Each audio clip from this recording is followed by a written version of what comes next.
aftermath of World War II reshaped the global landscape. It saw the rise of two superpowers and shifted global dominance. World War II also involved objectives that extended beyond military aggression. So, what was the true intent of the war? In the last session, we left off talking about Adolf and whether or not he faked his death and moved to Argentina. We definitely will continue that discussion. We also want to look at how the Allies benefited after the war using the information they stole from the Nazis. They wanted the scientists and engineers behind Germany's advanced technology and military proficiencies. The United States alone relocated over 1,600 German scientists, technicians, and engineers through a program called Operation Paperclip. They knew that a lot of the people they brought here were confirmed to be former members of the Nazi Party. But you had nations like the United States, Britain, Russia, and even the Vatican protecting the criminals. Yet those aiding the villains were not held accountable for their actions, were they? But when you look at the outcome of the war, you'll see that there was something in it for all of the major players on the scene right now, including China. That's a fact that's often not talked about. But China's resistance against Japan helped the Allies achieve victory.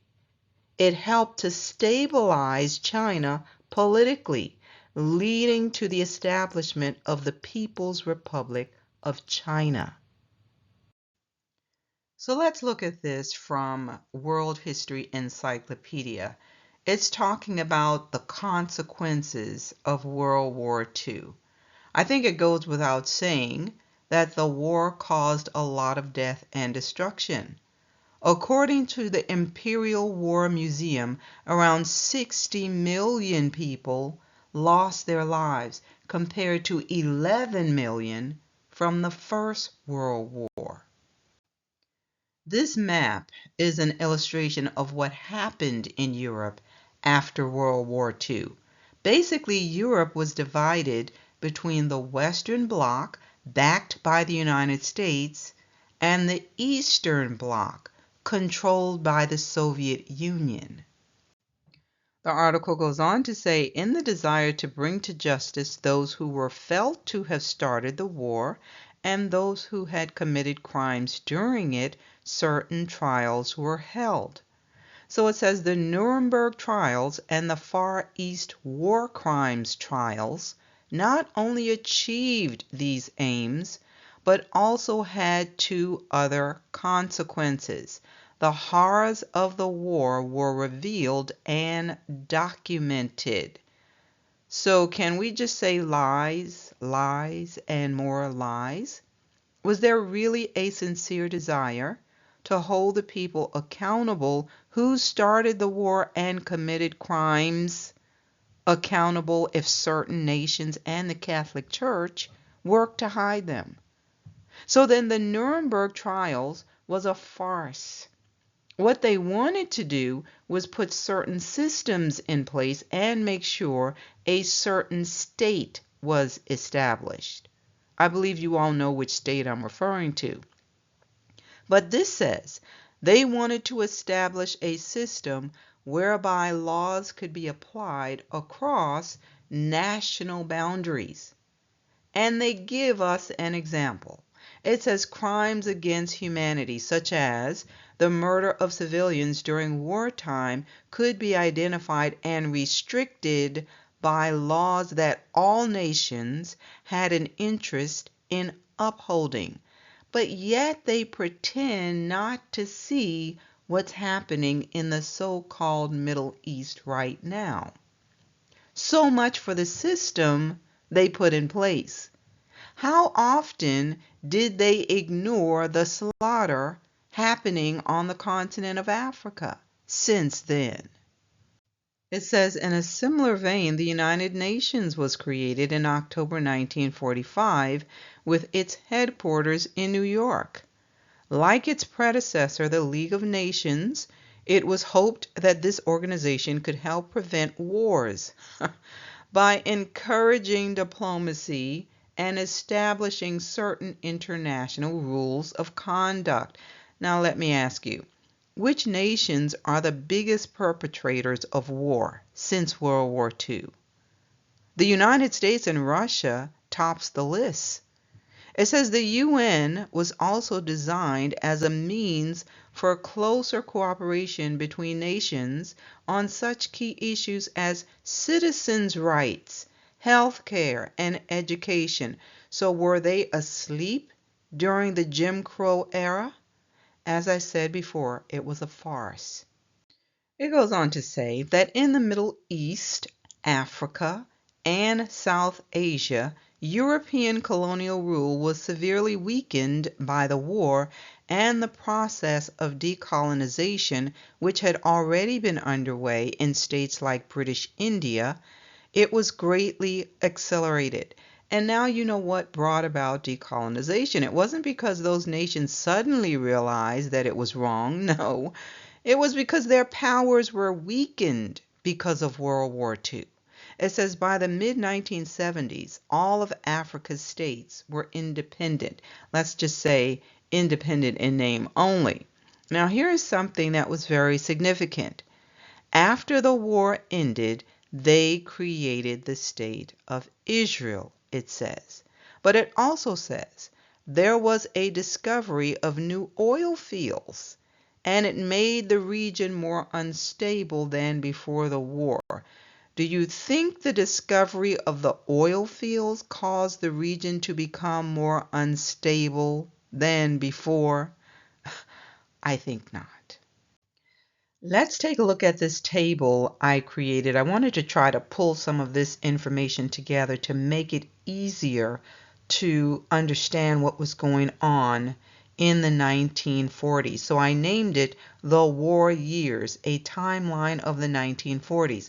And this is where you really need the information that I covered in the upload this past Friday. It will help you connect some of the dots. So the link will be in the description for those who have not watched it. But you're going to see that that decade was a foundational year for the Allied nations. They were working together to set things in place in the global framework of this beast system. Not that they haven't been working together before, but you're going to see how things really came together in that decade. And I want to start with two things that happened in 1939 because they are also very important. So on May 23rd, 1939, Britain approved the White Papers in the House of Commons. And again, I talked about that in the last video. What else happened? Hitler backdated the signing of Operation T4. Do you know what that is? His gang made the decision to rid the world of those they thought were undesirables. Now, if you think they're talking about the Rev 29ers, you would be wrong. No, these were Germans and Austrians with disabilities. Just pause and think on that. It was a euthanasia program targeting those with mental, physical, or emotional issues, and they also went after the elderly. Now, they said the program ended in 1941, but it continued covertly until 1945. Let that sink in. So who was he eliminating first? What else was going on? The United States began nuclear testing in 1941. Now let's remember that Hitler supposedly did himself in 1945. What other significant events happened? In 1945, the United Nations was founded. In April of 1948, the United Nations founded the World Health Organization. Ben-Gurion announced the establishment of the State of Israel in 1948. Now again, if you listen to the video about the white papers, you can see how World War II was a way to seal that deal. It wasn't just about the anti-rhetoric. And I'll share more about that at the end. What else happened? On April 4th, 1949, they established NATO. I also tried to present a snapshot of the UFO sightings during that decade. It's highlighted in yellow. There were a lot more than what I have here. I couldn't list them all. And let's be clear, strange objects were seen in the skies long before this decade, but they had more sightings than ever before in the 1940s. Why? Were they just coincidences? It seems very strange that Adolf and his gang were working on advanced projects involving spacecraft, and he was funding research programs relating to nuclear technology, nuclear weapons, and nuclear reactors before and during World War II. And at the end of the war, you have the Allied nations using his scientists, engineers, and technicians to expand those programs. Now, we're going to transition and go back to the topic of Adolf and his disappearance act after the war. But before we do, let's remind ourselves what he was looking for during that time. He was trying to find the ancient homeland of the Aryans. He was looking for Hyperborea Thule. This article says, a primary focus of the Thule Society was a claim concerning the origins of the Aryan race. In 1917, people who wanted to join the Germanic order, out of which the Thule Society developed in 1918, had to sign a special blood declaration of faith concerning their lineage. This is what they had to sign. It says, the signer hereby swears to the best of his knowledge and belief that no Jewish or colored blood flows in either his or in his wife's veins, and that among their ancestors are no members of the colored race. Now, in the last session, we talked about how they use this word Jewish interchangeably to refer to the true descendants of Israel and the Rev 29ers. The source said that they actually had folks in their group who were Jewish. So obviously, if they were true descendants of Israel, they would not have been allowed to join. Let's go on. We read excerpts from this book called Castle Verwenstein and the Wonder Women of Rill. It presented information about Adolf, the guy that everyone loves to hate, and the official report at the time said that he ended his life. But various intelligence reports discounted that narrative and said he and his wife escaped to Argentina. So let's continue with this to see how his story ties into what happened with Admiral Byrd and Operation High Jump. It's going to begin by talking about an article that was published in 1952 in the Police Gazette. Supposedly, top secret information was obtained from Allied intelligence reports and interviews with former members of the Wehrmacht. It revealed that Adolf and Eva Braun escaped from the ruins of Berlin. So it says, when the defeat of the Third Reich loomed imminent, plans for Hitler's escape were drawn up by Martin Bormann, the dictator's closest confidant. So others were involved in this project to help him escape, because it says during the war, agents had purchased huge tracts of land in Argentina, and they called this area Little Nazi Germany. It covered over 10,000 square miles of ranch land. It says it was the size of the state of Massachusetts. Now, it was an armed camp, And the information was reported, but they blacked it out. But it says this area was to become Adolf's hideout. So basically, if they really wanted to catch this guy, they would have. Now, it talks about a correspondent named Jack Combin who journeyed or visited the area in 1964, and he said, I have come back from visiting the post extraordinary surviving outposts of Hitler's Germany in the world today.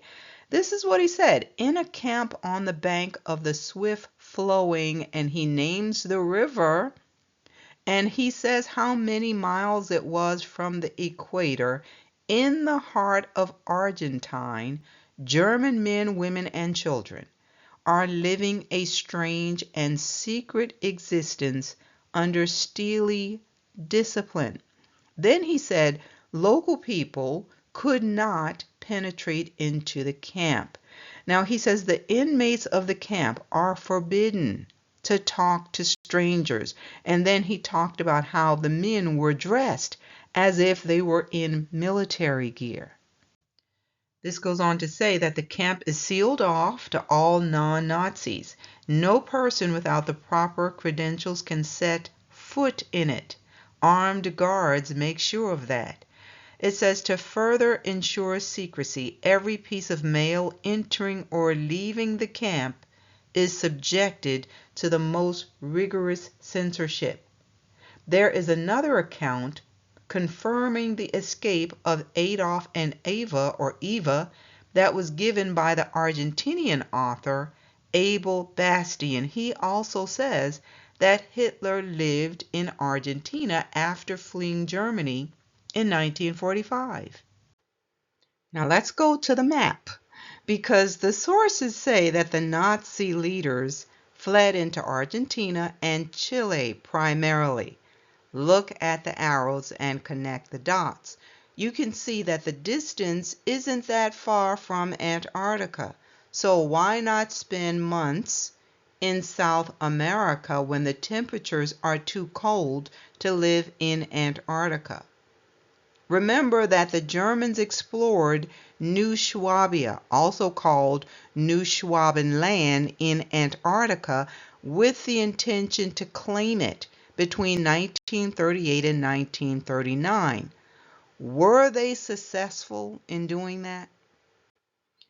Let's go back to the book, but here you see on the left the emblem for New Swabia.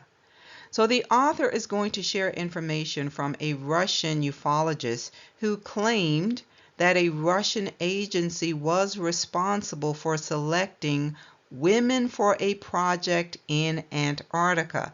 It says half of these recruits were ethnic Germans whose ancestors had settled in Ukraine in the 17th and 18th centuries. The other women were native Ukrainians whom Russia had upgraded to full Aryans in a process called Germanization. According to this ufologist, there was increased popularity for the idea of a German Slavonic Antarctic Reich. So you see that those who had a hand in ending the war didn't necessarily need the mastermind behind it anymore. They had what they wanted. So it was in their best interest to keep the information hidden. This goes on to say that as many as 10,000 Ukrainians with acceptable racial purity, and we know what that means, but these Ukrainians were deported during the war and were transported to the German Antarctic. Ivanenko claims that they were dispatched in a ratio of 4 Ukrainian women to 1 German man. I'm sure you can figure out what that was about. They wanted to populate this area with German blood. It says, if this is true, that would mean that some 2,500 men went to New Schwabenland. Now let's pause here to talk about New Schwabenland for a few minutes, and then we'll come back to this. This information comes from War History Online, and it's entitled The Secret Nazi Super Fortress in Antarctica, Fact or Fiction? It says the idea that the Nazis set up a secret base in Antarctica may sound like a crazy conspiracy theory from the darkest recesses of the internet, but this story has actually been around since shortly after the war. The original theory was proposed in 1947 by Ladislaus Szabo, a Hungarian exile in Argentina. He claimed that Hitler survived the war and that U-boats that docked in Argentina after the war had first dropped him off at a secret Nazi base. He proposed that the Schwabenland, a German ship that sailed to Antarctica in 1938, had set up a base there. We're going to look at information from this Polar Journal article. It's entitled New Swabia. I wonder where that name came from. Little known mountain region in East Antarctica. So it says this area, New Swabia, is said to be a very remote mountainous region in East Antarctica. Dr. Christoph Hobenreich, an internationally renowned mountain and polar guide, led an expedition to the area in 2023, and he described the mountains as the most exciting and bizarre mountain landscape on this planet. He also said this is as close as you can get to exploring another planet. And you can see the image here. The caption says, this bizarre mountain region of New Swabia was discovered by the German Antarctic expedition between 1938 and 1939. Now let's go back to the book and read the claims made by Russian ufologist Ivanenko. He's claiming that 2,500 men went to New Schwabenland. He says while some of these would have been scientists and engineers sent to work on the advanced weapon systems, many must have been no so common soldiers, the so-called last battalion, so military folks. It says perhaps they were members of the SS, soldiers who had proven themselves in combat. According to Ivanenko's sources, an ASF training camp was set up in Estonia on a peninsula near Risna, and it's talking about an island in the Baltic Sea. Supposedly, this camp was a cross between a finishing school and a boot camp where the ladies took lessons in charm and housekeeping along with courses in polar survival. Ivanenko further states that if you were not happy, there was only one escape, a one-way train ticket to Auschwitz. So basically, you're in this and you're in it for life. According to believers, the New Schwabenland colony survived not only the end of World War II, but a full-scale battle with 3,500 Marines and aircraft of Operation High Jump took place in Antarctica. And this is where we bring Admiral Byrd back into the picture. It says, in 2003, Ivanenko wrote, the total population of Nazis in Antarctica now exceeds 2 million, and that many of them have undergone plastic surgery in order to move about with greater ease through South America and conduct all manner of business transactions. He called the Antarctic Reich one of the most militarily powerful states in the world because it can destroy the United States several times over with its submarine-based nuclear missiles, remaining itself invulnerable to U.S. nuclear strikes because of the 2-mile thick ice shield. Now, the author is going to share information from a news article that was posted in the New York Times on November 9, 1946, regarding Operation High Jump. It is described as one of the largest polar task forces ever assembled by the United States Navy, it says. It says they took more than a score of planes, a dozen icebreakers and airplane tenders, and as many as 5,000 technicians and trained polar experts.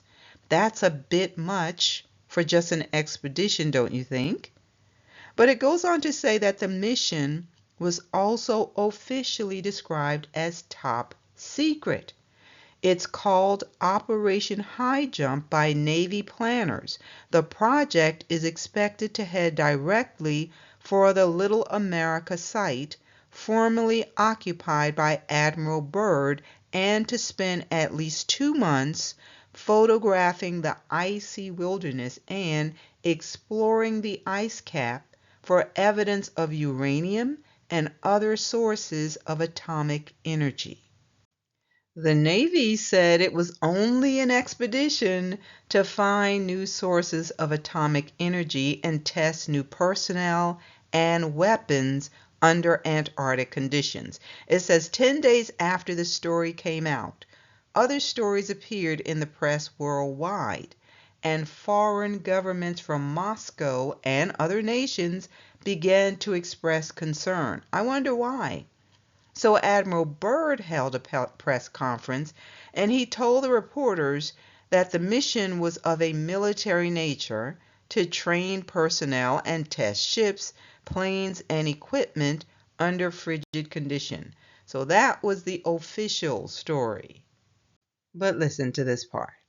Admiral Byrd was one of the most prominent of America's Freemasons. Pause and think on that. It says since the time of the Revolutionary War, which Masons like Washington and Franklin helped to foment and direct, Masons have held a disproportionately large percentage of positions of power and influence in America. It is now known that on most, if not all, of Admiral Byrd's expeditions, he took with him a circle of fellow Freemasons. Indeed, in keeping with ancient tradition, that circle numbered 13 Freemasons of the highest degree. Byrd always swore them to absolute secrecy and had them take an oath of loyalty to him personally. So little has passed from their lips into history. Meanwhile, it says the United States Navy strongly emphasized that Operation High Jump was going to be a Navy show, with naval interests predominating over scientific studies. Admiral Ramsey's preliminary orders of August 26, 1946, stated that the Chief of Naval Operations only will deal with other government agencies pertaining to Operation High Jump. No diplomatic negotiations are required. No foreign observers will be accepted. Thus, it seemed there would be little room for civilian scientists and observers. Now, the author goes on to say that as they were making the last-minute preparations, diplomats of several nations were bickering with each other, and they were protesting or arguing about this expedition. It says, in fact, President Truman even tried to stop Operation High Jump. The chief of the U.S. Navy was suddenly called into the Oval Office and told to cancel the expedition.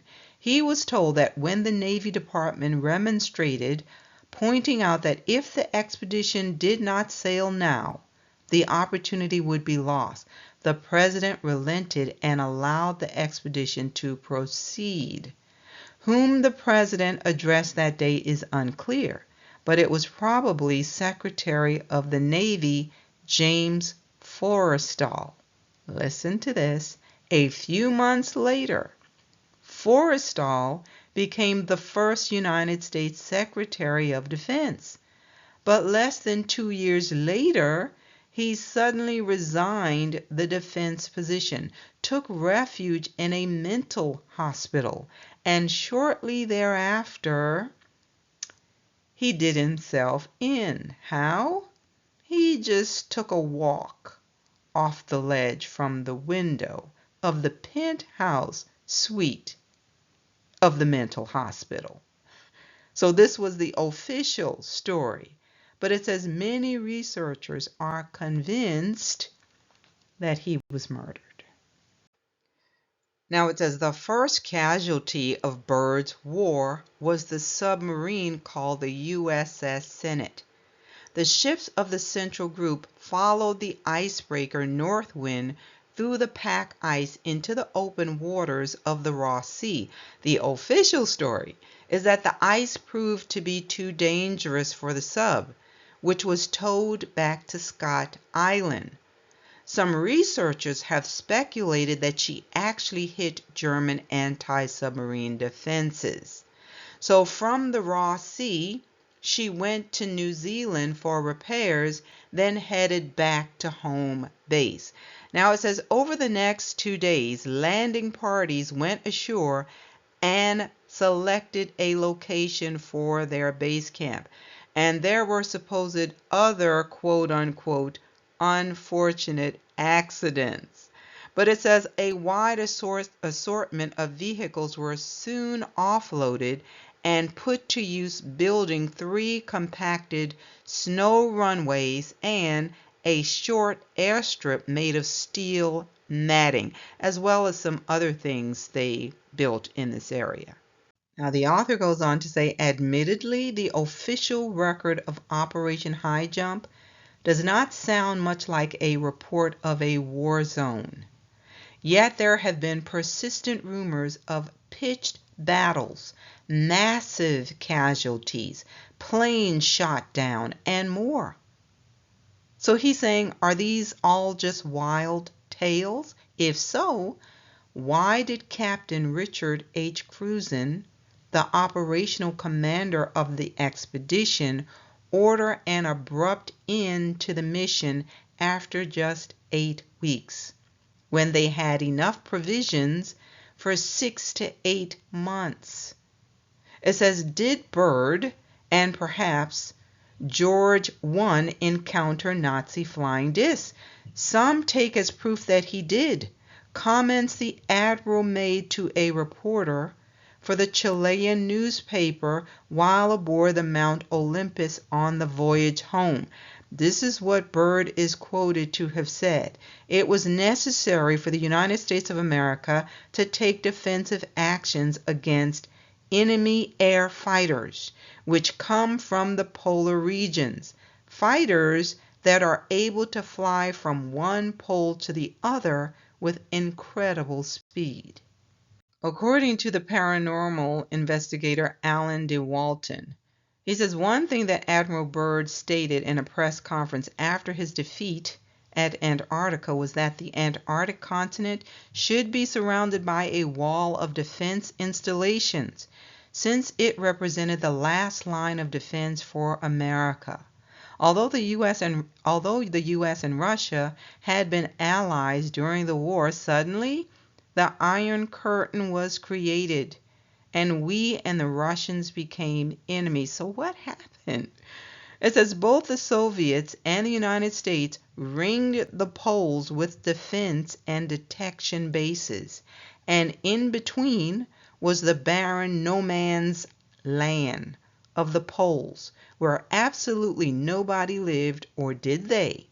Could it be that we pretend we are protecting against the Russians, and they pretended they are protecting against us, while really we and they were both scared of what was in between us, the Nazi last battalion? This says Operation High Jump remains to this very day one of the few post-war operations with documents that are still classified top secret by the United States military. On March 5, 1947, the newspaper El Mercurio of Santiago, Chile, ran a headline article that said, "On board the Mount Olympus on the high seas," which quoted Admiral Byrd in an interview with Lee Van Atta. Admiral Byrd declared today that it was imperative for the United States to initiate immediate defense measures against hostile regions. The admiral further stated that he didn't want to frighten anyone unduly, but that it was a bitter reality that in case of a new war, the continental United States would be attacked by flying objects which could fly from pole to pole at incredible speeds. Did they go to Antarctica with almost 5,000 soldiers and get their butts handed to them? This as Admiral Byrd repeated the quote I just read before a news conference held for International News Service. When Byrd returned to the United States, he was hospitalized and was not allowed to hold any more press conferences. In March of 1955, he was placed in charge of Operation Deep Freeze, which was part of the International Geophysical Year between 1957 and 1958 exploration of the Antarctic. But unfortunately, he died in his sleep on March 11th of 1957 of a heart ailment. Some have suggested that he was also murdered. Now let's put some of the pieces of the puzzle together here, because it's not an accident that they chose Admiral Byrd, who was also a Freemason, to oversee that project in Antarctica. Certain people are allowed to be in certain positions. We know that. Adolf was no exception. He was allowed to advance. Several high-profile individuals came out later saying he was working with those who were pushing for that homeland. Have you heard of this guy, Livingstone? He was the former mayor of London. He said that Adolf's policy after he won the election in 1932 was that the ish should be moved to that homeland. He said that Adolf was supporting Zionism before he went mad, that is. Now, of course, folks nearly flipped out because he said that, but he came back and said he did not regret saying something that was true. And guess who else shared a similar comment? BB. He said Adolf only wanted to expel them, not do all of the other horrible things he did. So who did BB blame for the other horrible things? A Muslim guy. So this is straight from the horse's mouth. He said this. He said in a speech before the World Zionist Congress in Jerusalem that Adolf didn't want to exterminate the Ish at the time. He only wanted to expel them. So he described a meeting between Husseini and Adolf in November of 1941, and supposedly the Muslim guy told Adolf that he had to do more than just expel them, because if he didn't, they would all come to Palestine. Now, according to Bibi, Adolf asked the guy, well, what should I do with them? Look at the highlighted portion. Supposedly, this is what the Muslim guy told him to do.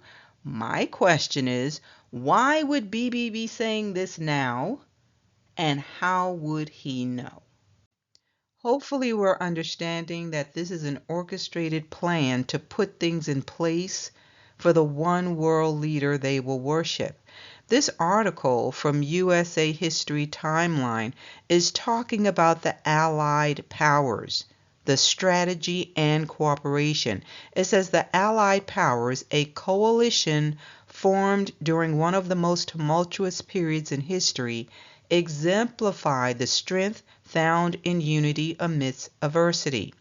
Their collaboration was not merely a response to aggression, but a strategic alliance built on shared values and mutual interests.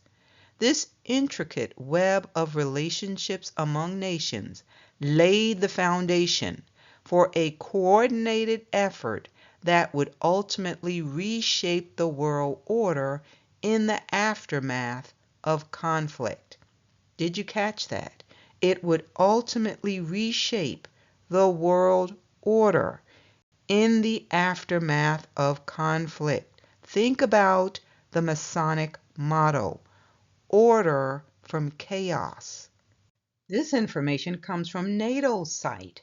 They're celebrating 75 years of peaceful progress. They say on April 4th, 1949, much of Europe and North America chose a brighter path.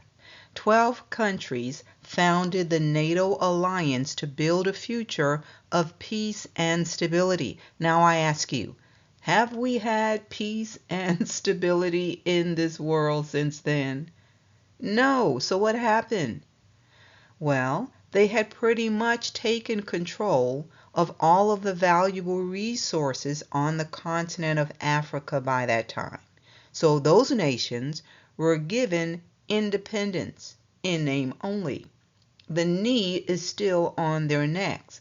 But after that time, the Allies went after the Arab nations. They went after the oil. They went after the gold. The Arab nations basically fell apart after World War II. And who was placed in the region to oversee that project? This article from Facts and Details says after World War II, the global power calculus changed dramatically, and this had a profound effect on the Arab and Muslim world. Britain and France were no longer the powers that they once were, and this provided opportunities for the emerging Arab states to gain independence. The United States and the Soviet Union became superpowers, and the Middle East became a major theater of Cold War conflict. And thrown into all of this was Israel and oil. It says the modern history of the Middle East is shaped very much by oil wealth. The Israeli-Palestinian conflict and the rise of Arab nationalists, jihadists, and Islamist movements. There was an oil rush after World War II. So what did General Clark say they were going to do? Take out 7 countries in 5 years. It's been longer than 5 years. But let's think about what he said. They're going to take out countries, starting with Iraq, then Syria, Lebanon, Libya, Somalia, Sudan, and they would finish off with Iran. But when they came for us, the world was silent. Those nations watched the atrocities during the trans-Saharan and transatlantic slave trades and said nothing. They did nothing. Is it because they also had a part in it? But let's look at this from Psalm 83, 1 through 16. For behold, your enemies make a tumult, and those who hate you have lifted up their head. They have taken crafty counsel against your people. They're talking about the Most High. They have consulted together against your sheltered ones, against the children of Israel. They have said, come and let us cut them off from being a nation, that the name of Israel may be remembered no more. For they have consulted together with one consent.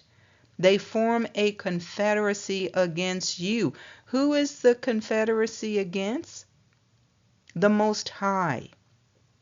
It says the tents of Edom and the Ishmaelites, Moab and the Hagarites, Gebal, Ammon, and Amalek, Philistia, with the inhabitants of Tyre. Assyria also has joined with them.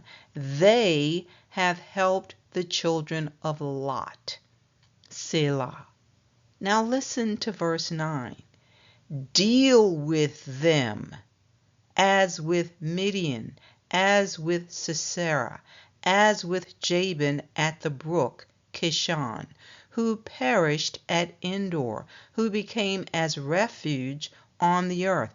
Make their nobles like Oreb, and like Zeb. Yes, all their princes, like Zebah and Zalmunna, who said, "Let us take for ourselves the pastures of Yah for a possession." O Most High, make them like the whirling dust, like the chaff before the wind, as the fire burns the woods, and as the flame sets the mountains on fire. So pursue them with your tempests, and frighten them with your storm. Fill their faces with shame, that they may seek your name, O Most High. Well, it seems as though the tables are turning.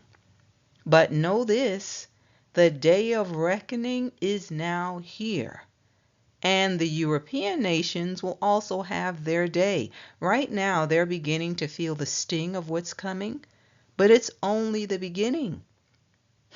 Is this not evidence of truth? You will reap what you have sown. We will end it here, but if this message has been a blessing to you, please remember to hit the like, share it, and subscribe if you have not already done so. We normally upload messages on Sunday mornings at 8:30 a.m. Yah willing. Join me next time.